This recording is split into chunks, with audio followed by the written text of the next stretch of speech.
Hi there! Did you think it was time for Emily to talk about books some more? If you did, you were right! A long time ago, there was a tag circling around called the Book Sacrifice tag. Unfortunately, I was not on YouTube at the time this tag was popular, but is that gonna stop me from doing it? Ha! No, that would be silly. I just thought it'd be really fun. I love dramatic circumstances, so I'm doing the book sacrifice tag. Now there will be 4 circumstances in which I will have to sacrifice a book in some crazy apocalyptic event. What books will I choose? You need to find out. Scenario number 1. You are browsing the shelves of your favorite local hipster bookshop when all of a sudden, zombie apocalypse! Everyone else was wrong and you were right! Then an announcement cuts over the PA system. Ladies and gentlemen, remain calm. The US government has released the information that zombies are repelled by overhyped books. Go to your nearest overhyped books and lug them at the zombies immediately. You know exactly what to do. You run over to the section with a book that had so much hype but was really disappointment. What book do you grab? For me, this book was Twilight. Now you may be thinking, Emily, of all the criticisms that you could possibly have on the Twilight series, you're gonna go with Overhyped? Now, y'all need to listen. I was in high school when the Twilight bomb dropped and everyone was obsessed with it. And I shit thou notteth, you could not go anywhere without someone talking about it. It's like I could not have a conversation with anyone because they'd all read it and they'd be just all, hey, are you Team Edward or Team Jacob? Wait, what? Is that a sandwich? Ow. It just was, I could not escape it. So finally, so many people had just read it and I couldn't get out of it. I eventually read it. And at the time when I first read it, Breaking Dawn was on, I don't even really think, I think Eclipse just came out when I first read it. Oh my God. To be fair, like, I knew it sucked. It did. But I had to read them because everyone was reading them and I couldn't have a conversation with any of my friends. And I was in high school and that's terribly important. So that's why this book is getting the overhyped slot to be thrown at zombies, because so many people bullied me into reading it that I have book hype PTSD. Like, I almost didn't read the Hunger Games series because it was so, like, the contagious amount of hype instantly reminded me of my Twilight series trauma. So I almost didn't read it. It took one of my really good friends, Tiffany, assuring me that it was good, like on her lifeblood, promising me that it was good, was the only way I read the Hunger Games. So I almost missed out on the Hunger Games because of Twilight's overhypedness. You think about that. Situation number 2. You just got your hair did, and you walk out of the salon feeling like $1,000,000 when all of a sudden, torrential downpour comes upon your new coif. What sequel do you grab to shield yourself from the rain and is worth getting destroyed to protect your hairdo because it really wasn't that good anyway? I am gonna go with Eldest by Christopher Paolini.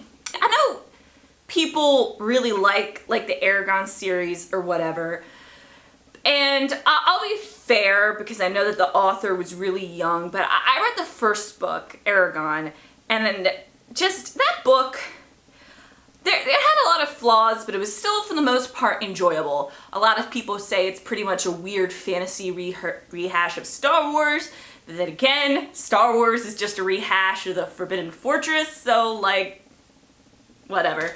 Do what you want with yourself, I don't even care.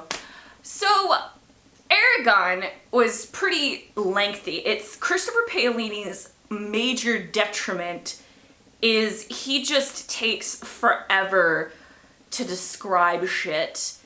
And it's, God, no. And it's not even to the extent that it's like, oh, it's really immersive. It's to the extent where it's like, I don't need it. Stop.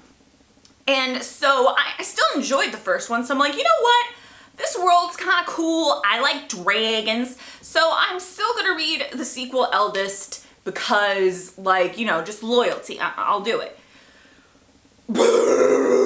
It dragged on for ages. He takes like 3 pages to describe a tree. A tree! And it's not like freaking, it doesn't talk or anything. It's not an ent. It's not like Treebeard. It's just, no. Ugh. Situation number 3. You are sitting in English class and the teacher is standing in front of everyone going on and on about this classic that he loves, that he thinks changed the world of literature and is so brilliant and is so amazing. But you're sitting there going like, what?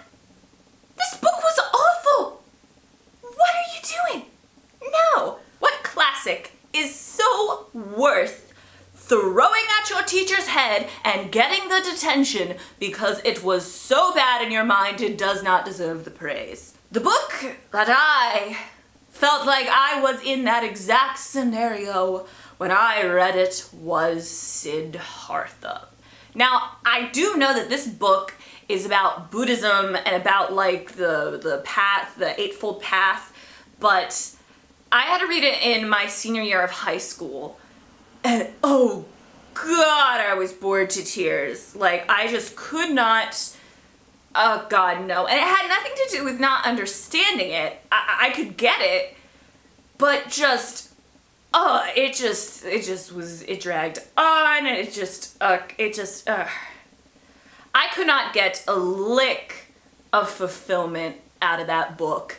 If you really connect with it spiritually, I'm 100% not trying to be offensive to anybody, but as for moi, I found nothing to glean from it. I'm sorry. Scenario 4. You are in your local city library when all of a sudden global warming strikes.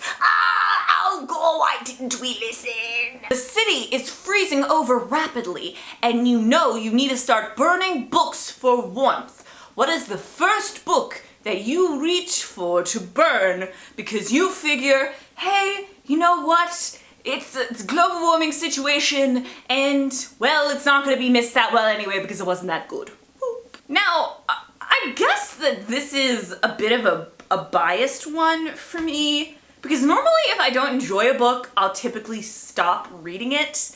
A couple books that I don't like got to that point where I give it I look at how long the book is, and if I decide like either a quarter or halfway through if I'm really not digging it, I'll just stop. So I really don't have too many books that I hate with a murderous rage. So at the time of making this, the only book that I can think of that I hate really bad is Horns by Joe Hill. And if you remember, if you saw my Books of 2015 video, I kind of ripped into this because I really didn't enjoy it. And for the record, it could have won the Overhyped slot because it was also a book that a lot of people said that this book was good and I really didn't enjoy it, but Twilight kind of beat it out for that one. And this was the last book that I read that I just could not stand and just found nothing that I could really truly enjoy about it. So I have no problem throwing that book on the fire to keep toasty, cuddly warm. I hope you enjoyed this video. I tag in the book sacrifice tag anyone who wants to do it because I don't really have that many YouTube friends yet. So, please feel free to leave in the comments any other tags, book related or not, that you would enjoy me doing. I'm still kind of new to YouTube, so I'm up for trying to get on the tag game. I just don't know what kind of tags are either overdone or interesting, so go ahead and leave some requests. Please like this video if you like it, subscribe if that's your thing, and send this video out like an infection.